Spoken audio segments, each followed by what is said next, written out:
ایک خاتون نے پیغام بھیجا اللہ کے نبی کی خدمت میں، یا رسول اللہ میرے خاوند علقمہ رضی اللہ تعالی عنہ صحابی ہیں، صحابی، ساری دنیا کے غوث ابدال قطب اکٹھے ہو جائیں ایک صحابی کی تھوک کے برابر نہیں ہو سکتی، اور ان پر یہ حال آیا کہ ان کی بیوی نے پیغام بھیجا، یا رسول اللہ علقمہ موت کی حالت میں ہے، کلمہ نہیں پڑھا جا رہا۔ ایک سادہ سا عام مسلمان بیچارہ کمزور درجے کے ایمان والا بھی کلمہ پڑھتا ہوا جاتا ہے، اور اتنے بڑے صحابی کلمہ نہیں پڑھا جا رہا۔ تو آپ نے پوچھا ماں باپ میں کون ہے؟ کہا جی ماں۔ ناراض کے راضی؟ کہا جی ناراض۔ فوراً انہیں بلوایا۔ علقمہ کی ماں، کہو تو میں تیرے پاس آ جاؤں، وہ چاہے تو میرے پاس آ جا۔ کہا یا رسول اللہ میں آ رہی ہوں۔ آ گئی۔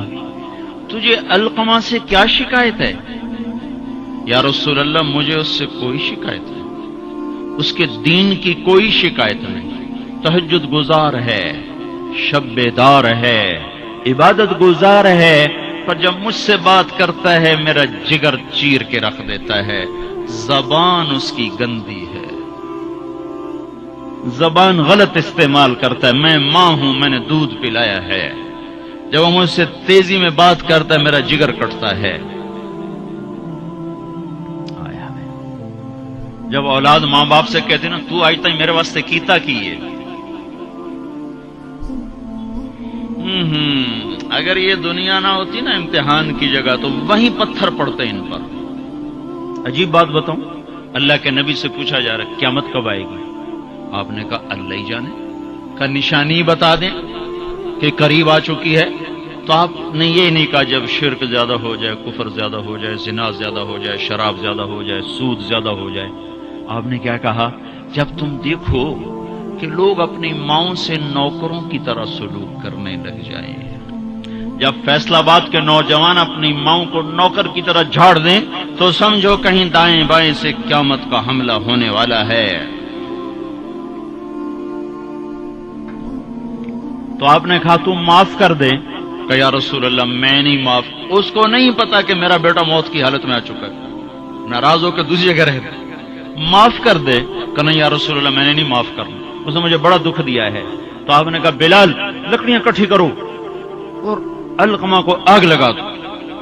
ہائے ہائے، ماں بولی یا رسول اللہ کیا کہہ رہے ہیں، علقمہ کو آگ لگائیں گے؟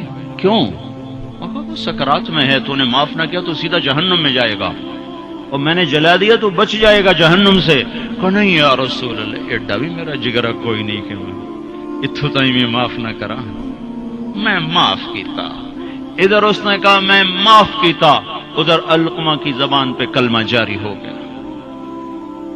پھر آپ نے خود ان کا جنازہ پڑھایا، ان کے دفن تک شریک رہے، پھر واپسی پہ فرمایا سن لو، جس نے ماں باپ کو دکھ دیا اس پہ اللہ کی لعنت، اس پہ فرشتوں کی لعنت، اس پہ زمین آسمان کی لعنت، نہ اس کی نماز قبول ہے، نہ روزہ قبول ہے، نہ صدقہ قبول ہے۔ اور موسیٰ علیہ السلام نے کہا یا اللہ میرا جنت کا ساتھی کون ہے؟ تو اللہ تعالیٰ نے فرمایا فلاں قصائی۔ قصائی نہ کوئی عابد نہ زاہد ہے، نہ کوئی عالم نہ صوفی نہ مجاہد نہ غازی، فلاں قصائی۔ موسیٰ علیہ السلام حیران ہو گئے، قصائی میرا ساتھی کدو بن گیا؟ یا اللہ کہاں ہے؟ بازار میں فلاں جگہ۔ وہاں پہنچ گئے، پوچھتے پوچھتے بھائی فلانا قصائی کیڑا ہونا؟ کہ جی او بیٹھا ہے۔ عام قصائی گوشت بیچ رہا ہے، حیران دیکھ رہے ہیں۔ شام ڈھل گئی، گوشت بک گیا، ایک پارچہ تھیلے میں ڈالا، کندھے پہ لٹکایا، دکان بند کر کے چلا۔ موسیٰ علیہ السلام کہنے لگے میں تیرے نال آ سکتا؟ اسے کہ آ جا۔ اس کو نہیں پتا یہ موسیٰ ہے، آ جا۔ گھر پہنچا، گوشت صاف کیا، بوٹیاں بنائی، ہانڈی چڑھائی اور آٹا گوندنے بیٹھ گیا۔ پھر آٹا گوند کے اس کو رکھا، وہ خمیر ہو گیا۔ پھر ادھر سالن اتارا، روٹی پکائی، سالن روٹی تیار کر کے تھالی میں سجا کر ایک بوڑھی ایسے روئی کے گالی کی طرف پڑی ہوئی خاتون، اس کو کندھا دے کے اٹھایا اور پھر ایک ایک نوالا بنا کے اس کے منہ میں ڈالا، کھلا کھلا کے۔ جب اس نے کہا بس تو اس کا منہ صاف کیا۔ جب اس کو لٹانے لگا تو وہ بڑبڑانے لگی۔ تو موسیٰ علیہ السلام نے پوچھا بھائی یہ کون ہے؟ کہا جی میری ماں ہے، صبح اس کے سارے کام کر کے جاتا ہوں، واپس آتا ہوں تو پہلے اس کی خدمت کرتا ہوں، پھر اپنے بچوں کو دیکھتا ہوں۔ تو آپ نے فرمایا کیا کہہ رہی تھی؟ کہا جی کملی جو ہوئی، ماں جو ہوئی، جداں دی خدمت کراں شروع ہو جاندی اللہ تینوں جنت وچ موسیٰ دا ساتھی بناوے، میں کتھے تے موسیٰ کتھے، میں کتھے تے موسیٰ کتھے۔ یہ ماں ہے، ماں، جس کی مر جائے وہ فقیر ہو جاتا ہے، جس کا باپ بھی مر جاؤ تو بالکل ہی ویلا ہی ہو جاتا ہے۔ موسیٰ علیہ السلام کی والدہ کا انتقال ہوا تو طور پہ آیا کرتے تھے، اللہ تعالیٰ نے فرمایا موسیٰ سنبھل کے آیا کرو، دعا دینے والی چلی گئی، سنبھل کے آیا کرو۔ آپ جنت میں تشریف لے گئے تو آپ کو جنت میں قرآن کی تلاوت کی آواز آئی، تو آپ نے کہا یہ کون تلاوت کر رہا ہے؟ تو فرشتوں نے کہا جی نعمان بن حارثہ۔ نعمان بن حارثہ بڑے صحابہ، پہلے 6 صحابی مدینہ کے جنہوں نے آپ کے ہاتھ پر بیعت فرمائی تھی نبوت کے 11ویں سال، ان میں سے ایک ہے نعمان۔ تو وہ تو مدینے میں بیٹھا ہوا ہے، آواز جنت میں کیسے آ رہی ہے؟ یہاں لاؤڈ سپیکر سے آواز جا رہی، لاؤڈ سپیکر بند کرو آواز آگے نہیں جائے گی۔ نعمان کے پاس کون سا مائک اور سسٹم ہے جس سے مدینے کی تلاوت جنت میں سنائی دے رہی ہے؟ تو فرشتوں نے کہا جی ماں کا فرما بردار ہے، ماں کی خدمت کی وجہ سے جنت اس کی تلاوت سے گونجتی ہے۔ کیسے فرما بردار تھے؟ ماں کے کپڑے خود دھوتے تھے، بیوی سے نہیں دھلاتے تھے۔ کتنے گھروں میں یہ لڑائی ہے، پتر آپ کچھ نہیں کرتا، بیوی نے تو کر، تو میری ماں دی کر، اور پاگل تو بھی تو کچھ کر، تو اس کے پیٹ سے نکلا ہے، تو اس کے کپڑے دھو۔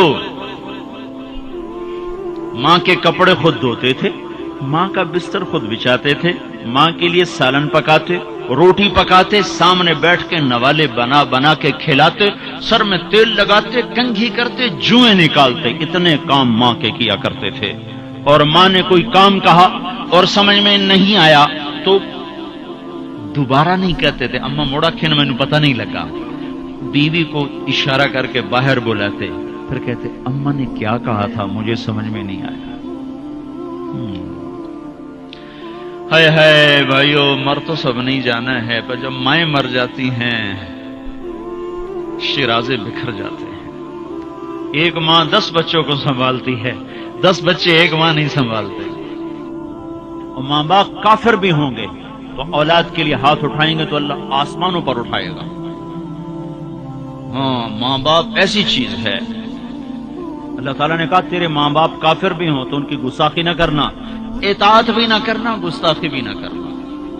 تو بھائیو، موت تو سب کے لیے ہے، سارے ہی مر جائیں گے، ماؤں کا مرنا بڑا دکھ ہوتا ہے، لیکن مسلمان کو یہ تسلی ہے کہ ایک دن اللہ جمع کر دے گا۔ جنات عدن يدخلونها ومن صلح من آبائهم وأزواجهم وذرياتهم والملائكة يدخلون عليهم من كل باب سلام عليكم بما صبرتم فنعم عقبى الدار۔ دنیا میں اطاعت سے زندگی گزار لو، اللہ آخرت میں جنت کا دروازہ کھولے گا، اگر جا چلا جا، ماں باپ کو بھی لے جا، بیوی بچوں کو بھی لے جا۔